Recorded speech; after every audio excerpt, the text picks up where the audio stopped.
Well, this morning, before I begin the reading, there is something as a congregation that we have to be extremely grateful for.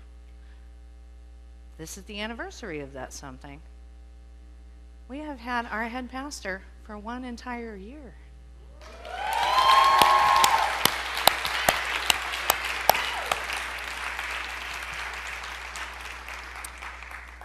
And he has done a fabulous job, because those who work with people like me or musicians, we know it's a big job. So thank you. So this morning, the reading comes from Philippians. And if you want to follow along in your pew Bible, it will be Philippians 1, 3 through 11. It's also on page 1161 in your pew Bible. I thank my God every time I remember you. In all my prayers for all of you, I always pray with joy, because of your partnership in the gospel from the first day until now. Being confident of this, that he who began a good work in you will carry it on to completion until the day of Christ Jesus. It is right for me to feel this way about all of you, since I have you in my heart. For whether I am in chains or defending and confirming the gospel, all of you sharing God's grace with me, God can testify how I long for all of you with affection of Christ Jesus. And this is my prayer, that your love may abound more and more in knowledge and depth of insight, so that you may be able to discern what is best and may be pure and blameless until the day of Christ, filled with the fruit of righteousness that comes through Jesus Christ, to the glory and praise of God. This is the word of the Lord. So this was not the plan. Me, standing up here as a 46-year-old woman, headed to seminary in Houston. First off, I am not a Texan. Secondly, you may not have noticed I am a female. And thirdly, I was raised Catholic. So that was not the original plan. And in the area where I was raised, not only being Catholic, it was in southern Kansas, I was an oddity and a rarity. So one day, when I was at school, this boy that I will not name, I was sitting at the lunch table, and it was a Friday in Lent, and the church had served, the school had served macaroni and cheese with Little Smokies. Now, I love Little Smokies. Those are good.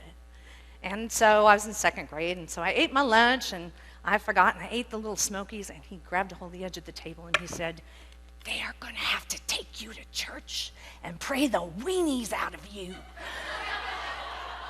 And I was horrified. And I just sat there and thought, oh. And I ran home, all the way home after school, crying my eyes out. And my poor mother, biting her lip, looking at me, reassuring me that there was no rite or ritual for the exorcism of miniature kielbasa, and that it would be fine. But being a Catholic family, I am the oldest of 5. We have a picture here. And I know I looked good once upon a time, didn't I? But people would think that I was their mother.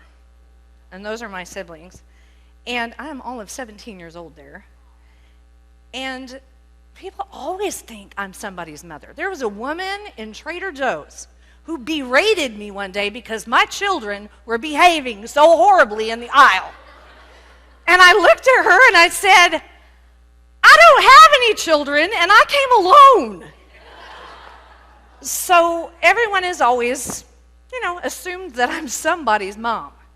But in my family, I'm the oldest of 5, And my mother is one of 4, and her mother is one of 4. And on the other side, my grandmother, my great-grandmother, my mom's grandmother, upon her death, had 6 children, 33 grandchildren, and 75 great-grandchildren, and 4 great-greats. And she knew all of us by name. So we are a big family of big families, right? And we love kids. Shocking, I know. But when you have a big family, like my mother has 5 children, you become creative with Christmas gifts, right? Because it can get expensive. So one year, on Christmas in my adulthood, my mother gave us all this black book that she had typed up and bound with spiral bounding. And what had happened was, many years before, my grandmother, her mom, had passed away, and when they were cleaning out the closet, they found a box containing every letter my mother had ever written to her mother. And my mother sat, and not being a typist, over many months, typed up that book and bound one for each of us. And the primary collection of those letters is from 1978 to 1986. Because in 1978, my family that lived in northern Missouri, in the St. Joe area, it's really St. Joseph, but we all call it St. Joe, Missouri, they had been recruited, my dad, to work for the Getty Oil Company and move all of us to southern Kansas. Now, in that, my dad packed up himself, my brother and I at that time, and his pregnant wife, and we moved to southern Kansas. Now, there was a distance, right? And back in those days, if somebody called long distance before 10 p.m., they would get the riot act, right? So there are letters, lots of letters. And the interesting thing about those letters is that they're letters of longing and love and gratitude, right? And when we look back at Paul's letter, right, that we're reading today, it begins in gratitude. Almost like a greeting card, right? And working in ministry over the years, I have gotten it in greeting card form several times. I thank my God every time I think of you. But when we look back in Acts 2, Paul's encounter with the people of Philippi, it did not start out like a Hallmark moment. That was not what was going on. And I am sure, I cannot speak for Paul, we cannot speak for people that are long gone, but I cannot imagine that it was his plan when he sat down with Silas. Hey, you know what? Let's go over to Philippi and let's meet some lady who makes cloth, and then after that, it's all going to go like this. We're going to cast out a demon, they're going to arrest us, they're going to beat us, they're going to drag us through the middle of town, and then guess what? We get to go through a natural disaster. It'll be great. I cannot imagine that there is a Hallmark card for that. And yet, Paul goes through all of this. And when he gets done, I just can't even imagine being in that jail, shaking down around them. I've lived in California for a while. And when the ground goes, whoa, and I get up in a doorway, I'm not standing there going, oh, praise the Lord, the building's falling down around me. I am delighted. But Paul was praising, right, when that went down. And in the end, they said, go in peace. But oh no. Paul turned around and said, you're going to give me an apology. You're going to come to the center of the town, and you're going to know that I'm a Roman citizen. And despite all of that, here he is, years later, in another prison, writing a letter to people who beat the snot out of him, with gratitude for them. In the reading, it says, from day one. Grateful for all of the pieces of it that went down, right? And so as I look at this collection of letters that my mother wrote to my grandmother, it's very interesting that around 1981 in the fall, they stop. And I was like, why do they stop? And I had to really think about that because there's a gap in there. It's a couple-month gap, and she was a pretty consistent writer to her. And I started remembering, in fall of 1981, I was sitting in church as a third grader on a Saturday night, because Saturday evening church, worked better for my family. And I told my mother earlier in that day that I had a stomach ache, right? And kids get stomach aches. But we were the kind of family that never missed church. We went on vacation. My dad made us sit through the second half of a Spanish service once in Tucumcari, New Mexico, because we had mistimed it, and we were going to church. But I sat there in the row at church, and I thought, my stomach is killing me. Oh, my gosh. You know, I'm a little kid. And finally I go, oh, and I have the wherewithal to get up and run out the side exit of the church. And I get out to the grass, throw up all over the church lawn. And I can't stop, right? And it hurts so bad. And my mom, they finally go, we're leaving church, get in the conversion van. When you have that many kids, you have a conversion van. Get in the van, drive home, and it's just getting worse suddenly. And they're putting me in a bathtub, Mom's on the phone, calling the doctor and all these things. And finally, at one point, they try to have me get up to do something on my knees on the floor. And I can still remember, as an adult, screaming because I couldn't get up. It hurt so bad. And they go, take her to the hospital. We're going to the hospital. And when we get to the hospital, we find out that I'm having an appendicitis, but it is on the verge of bursting. So they have to, because no parent thinks, oh, my kid has a stomach ache, appendicitis, and if you do, you're probably a hypochondriac, because that's usually not what's occurring. So we get in there, have this surgery, and my father is having a really hard time not flipping out, because unbeknownst to me as a child, his cousin died of this. So he's just, my husband knows, my dad's a hand wagger. He does this. So, you know, my mom made him leave the room because she didn't want me to see that. But then I had this rushed surgery. I still have a nice big old, because it was such a hurry. And it had complications after. Most people go in for an appendectomy, and they're in for a couple days, and they go home. So there's another photo from that time. I was in the hospital as a little person. That's me. It's not a stock photo. For 10 days, recovering, and I couldn't walk, and they're having me walk. And then when I finally got to go home, it was 2 more weeks of not seeing anybody, whatever. But my grandmother was there.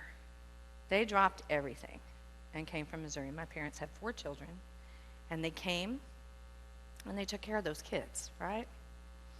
And so there's no letters, but it's not because the love was ending. It's just that the separation wasn't in place. Now, I recovered. I lived. I was fine. I am fine. And evidently, it all worked out okay, because as I flipped through the pages, the very next letter is I'm playing basketball on the all-boys basketball team. So go, girls, get out there. So anyway, it worked out. In the end, it was all okay. And as Paul's letters progress, as this particular letter, they call it a letter, but the actual consensus is that Philippians is not one solid letter. It's actually very likely a bunch of letters and notes collected together and held and cherished by the people of Philippi. And so as these continue, right, it's very interesting to look at how the reading from today and the rest of it, but the reading from today particularly progresses in hope, right?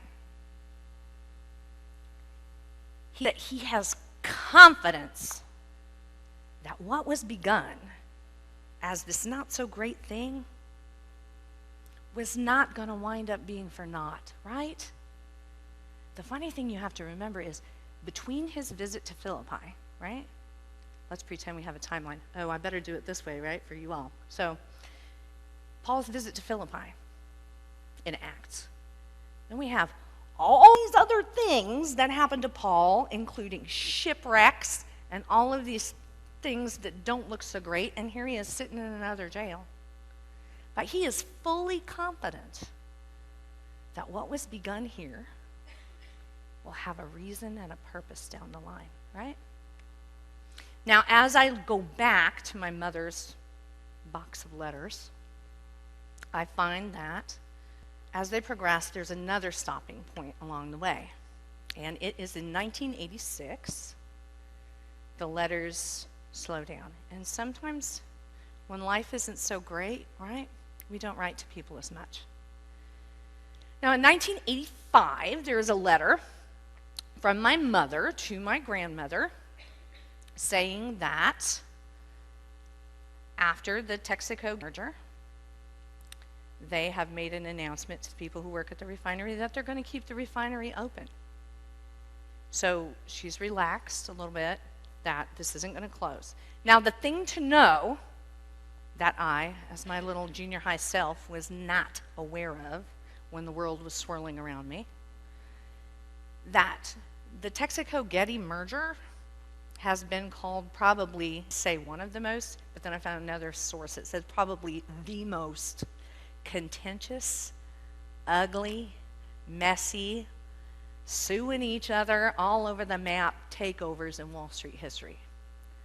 And what happened was Getty family members were suing Getty family members, and Texaco was suing Pennzoil, and they were suing, and all of this was going on. And in the end, Texaco came out and won. But they were pretty battered by the end, and there is no Texaco company today. None. You might see the star once in a while, but it's a little kind of mascot. And so what they were kind of doing at the time was playing stock, right, for the investors to make it look good, keep it good, the refinery's open. But as they looked all those employees in the eye, the one thing that they did not tell them was that they were cutting all the truck drivers, which is what my dad did. And in that letter from 1985, they told them that was all going to be okay, which it always is, but not in the way they thought. So by 1986, in that letter, my littlest was on the way, because my dad had always had a steady job and everything had been fine. By 1986, my dad had lost his job. He was loading barrels for minimum wage at a dock on another platform. Someone had given him work. Their property values had tanked through the floor. You couldn't sell your house to anybody because there was nobody to buy it, and the wolf was howling at the door, right? And yet, when I look at the letters that are from that time, it is so interesting that the contents of the letters are different phrases throughout. Mom, I love you. Thank you for thinking of us. Thank you for your thoughtful little gifts from garage sales. I am so thankful. And somehow, even though things are really, really bad, somehow I know that it will all be okay. And after that, there are more letters. There's a few more. But if you flip to the very end of the book, the funny thing is the letters that are coming are from Iowa, which was not in the plan, but they gave and moved to Iowa. And when you get to those letters, there are still letters of hope and good wishes and goodwill for their children and for people that they've met and for people that they haven't yet met. And that they were trusting God. And in the back of this collection of letters is one more letter after my mom's letters. And it's from her granddaughter. Hey. It's a letter from her granddaughter who's moved to this exotic land called Los Angeles. And it's right around the turn of the millennium, and she has a job as a nanny. She's really excited. And her husband is interning for a writer. He might actually be a writer someday. And all of these wonderful things that they're hoping and praying for. And she had saved it. And so these letters all sat in a box since my grandmother's death, shortly after that last letter, not long after, waiting to be rediscovered as a testament to their time. Right? And so that year that my husband and I moved to the South Bay here, my mother, it was Christmas time, presented me with that book. Now, when my husband and I moved to the South Bay, we were thrilled because finally everything was falling into place.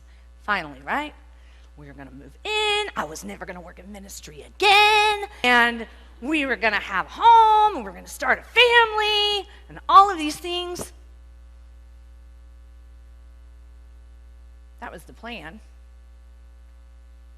But about 2-3 days before we got on that plane to go home to Iowa for Christmas, I was laying across the bed in the bedroom, supposedly packing, watching White Christmas, one eye open, struggling through what I was demeaning myself about and convinced were just intense cramps, and I really needed to be a strong person and get over this, right?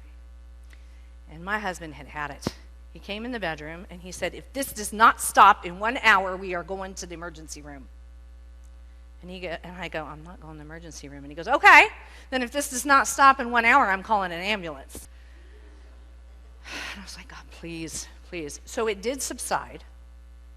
And the very next business day, I had to find a doctor. I didn't know anybody here, right? So I call a doctor, and I'm begging because we know how long it takes to get in to see a good doctor. And finally they say, "You know what?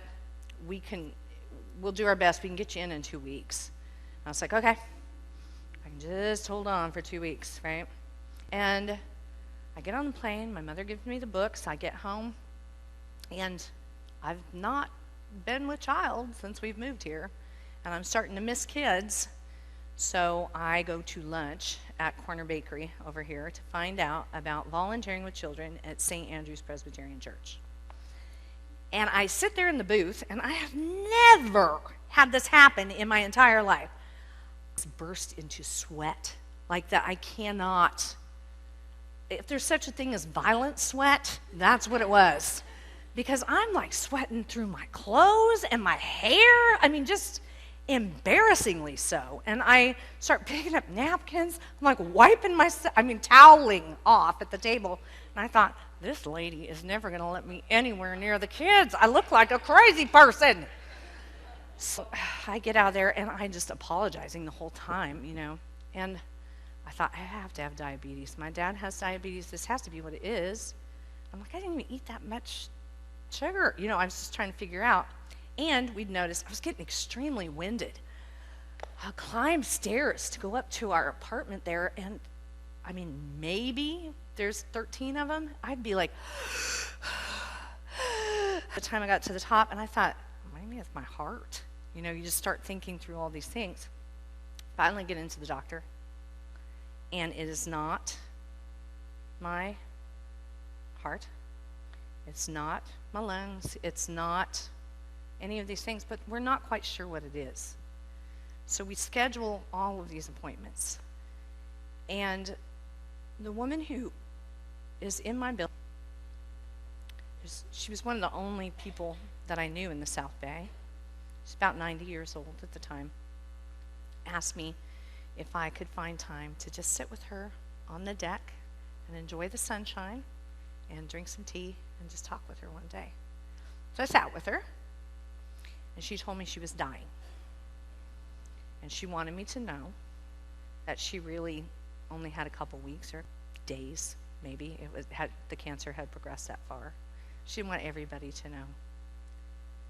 And so we sat on the deck together that day, and she had particularly planted our yard to attract butterflies and birds and things like that.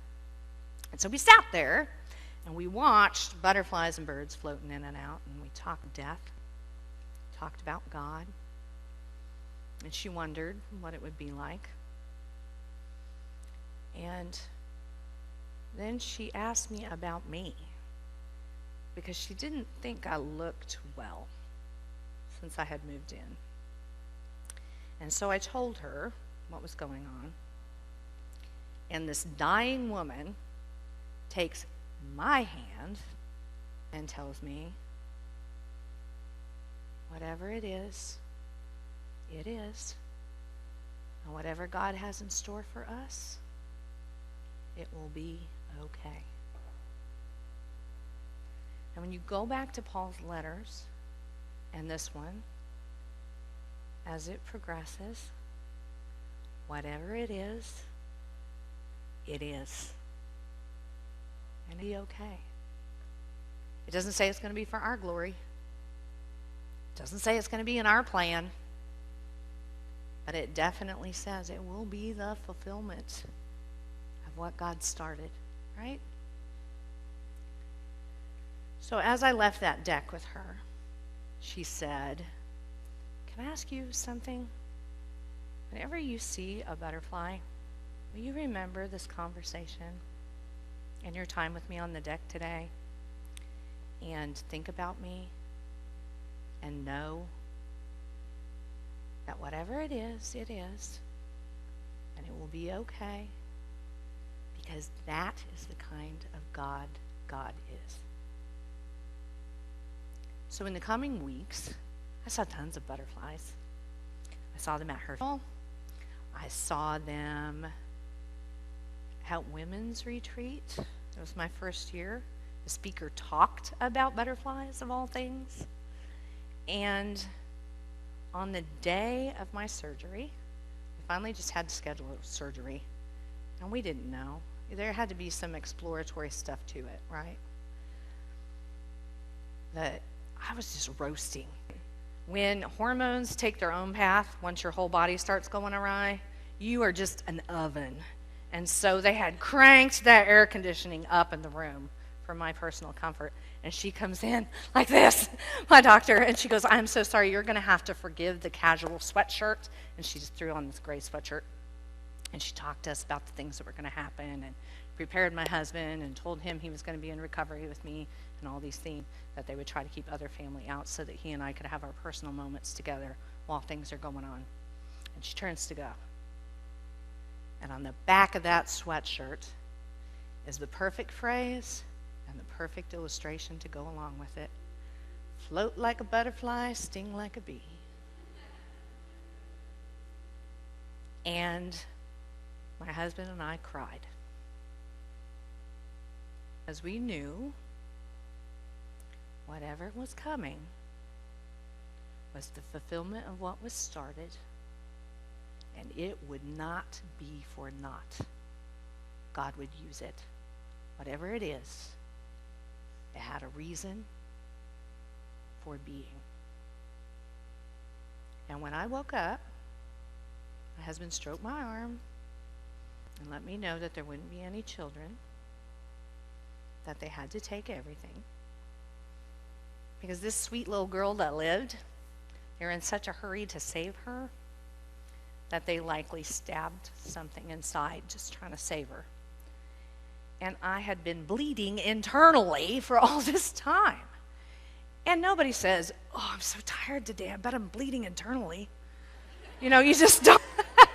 You don't think that. And that was probably part of the complications after, that we didn't understand. And it was a small, county hospital. And I lived, right? Could have been worse. Not that that's necessarily worse. Could have been different. How about that?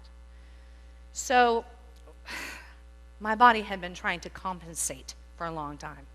And when your body's trying to compensate, it makes sense. And so once those get going, everything else goes out of whack. And I had a very good doctor who helped me make the decisions beforehand. So it wasn't a shock. We knew this was a possibility. And the funny thing is, I was able to read those letters during recovery, right? And